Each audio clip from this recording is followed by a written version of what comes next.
intimidating audience, especially for adults who it's been a number of years since any of us were in high school, and it's intimidating.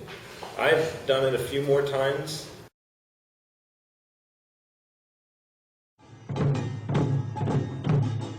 No more slavery, no more service in the U.S. military furthering these genocides.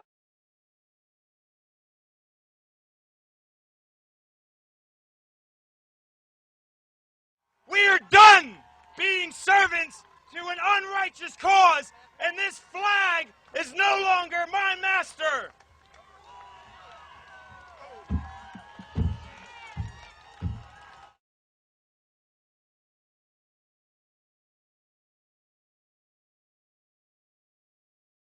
That's what we think of this country! Veterans, soldiers, resist! You have an obligation! But I want to give you an opportunity. I support the work of IVAW 100%. Sure. Well, first, I'm an Iraq War resistor, not an Iraq War veteran. I fought for a year not to be an Iraq War veteran, and I am very proud to be a resistor.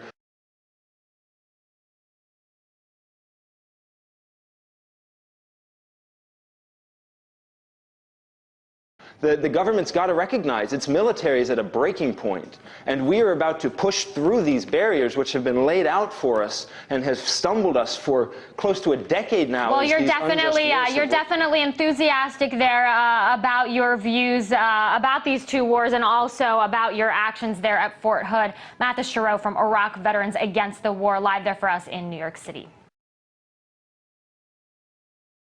Last Monday, 5 protesters, 4 veterans, and 1 military spouse were at Fort Hood trying to blockade a public street used by the military for mass deployments, in this case a deployment to Iraq. Now, although the convoy was only halted for about 10 seconds, activists dubbed the protest a success.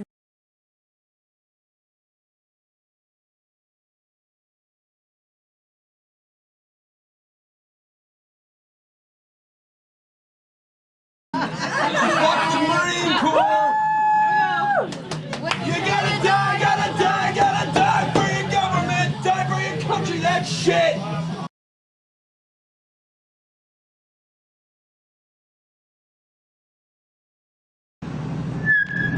Well, Stand over there. hey, what's that? That's one more regiment off to commit a war crime. This is an illegal occupation. We are here as veterans of the Army, the Marine Corps, military family members, supporters. These wars will not stand. You will not continue deploying to kill innocent civilians on our watch. We once fought with you. We once fought with you downrange, but now we won't stand against you.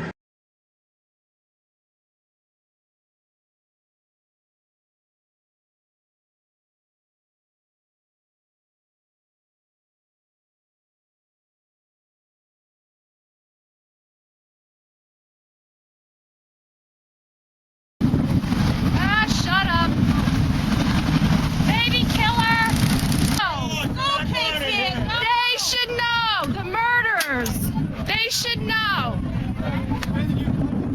Yeah, right! My ass! My ass! Yeah, right! Not my head! You parasites! You get lost! You get lost! My son did 3 times. Did you? Did you? Did you? Send your kid. Chicken shits. Don't curse in front of my daughter. Oh, go Don't curse in front of my daughter. Oh, yeah. Don't curse in front of my daughter. Don't curse in front of my daughter. Hit me. Go ahead, I dare you. My son did 3 combat tours. I have every right to be here. What about slavery of woman in the Islam country? What about slavery of woman? Oh, go away. You want to be a slave of I am a slave. Islam? I am a slave. I'm a slave of the American government. Then leave. I'm a slave of the American government.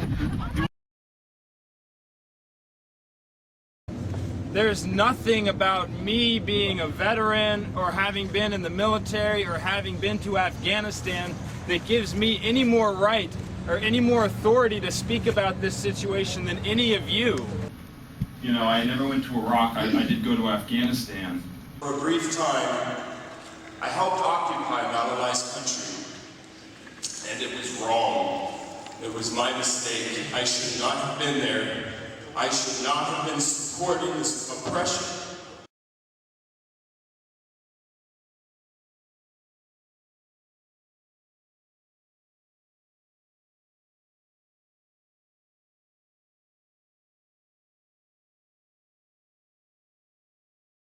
Today I want to look Monolai in the eye, and I want to tell her how sorry I am for the violence that my army has done to your people, to your country. I want to apologize to you for the role that I played in it. I was wrong. And I want to give Monolai this, it's a dove pin, an international symbol of peace.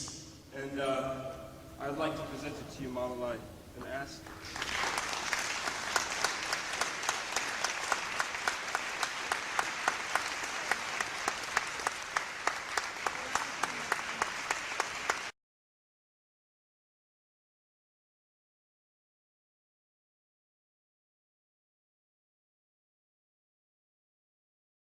Chiroux served for 5 years, including 6 days in Afghanistan.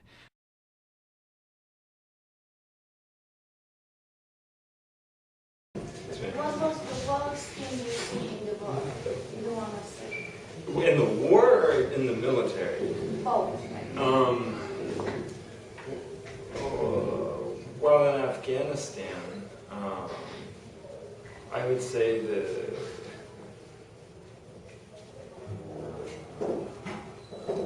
maybe the children, seeing the lives that the children were living was very hard.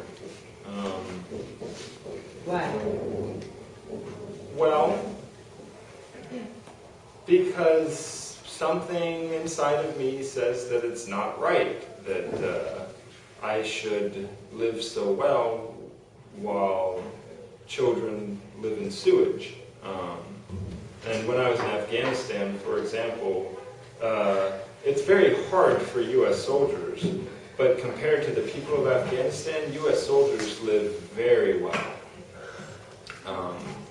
It's pretty sick, actually, to experience being on a military base in Afghanistan, eating Burger King, you know, and seeing filthy children outside of the base begging for water.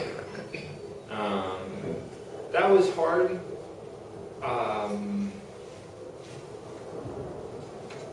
Pointing my weapon at children, at the children was hard.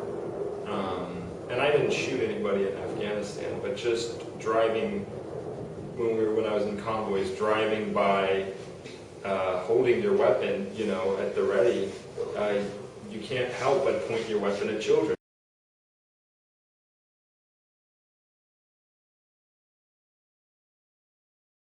I'm blown away. This is way better than anything I could have imagined. Last week, Sergeant Matthis Chiroux, a decorated Army reservist who refused to serve in Iraq, was given a general discharge under honorable conditions, even though he demanded the prosecution of President Bush and participated in what he called radical political action. It does mean I'll keep my benefits. It does mean that I will not be discriminated against when I seek out, or if I seek out, future federal employment, and this is a just decision. But despite what he calls a just victory, Chiroux insists, just like those who did go to war, he has suffered too. Because there are those in the world who feel like, because their families they perceive may have suffered more than I in this whole illegal mess, that it's somehow not fair for... But how have you suffered, Matthis? How have you suffered in all of this? Well, I was ordered to report and deploy to an illegal occupation. But you didn't go. Yes, and I was forced to resist. And now here you get the full benefits of the people that did go to war. So how did you suffer? You seem to have benefited by not going to war, while thousands of other troops did go to war, and they've got no more benefits than you. Well, that is entirely unfair.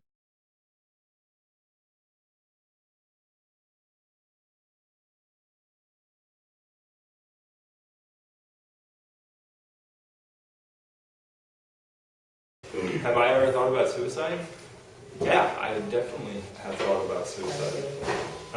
In fact, even still, my number one fear, my biggest fear is that someday I will kill myself, that I will be too sad to go on. Does anybody know what that is? A few people, post-traumatic stress disorder. It is a mental illness, and it's one that cripples veterans in this country. Myself, and I'm pretty sure James included.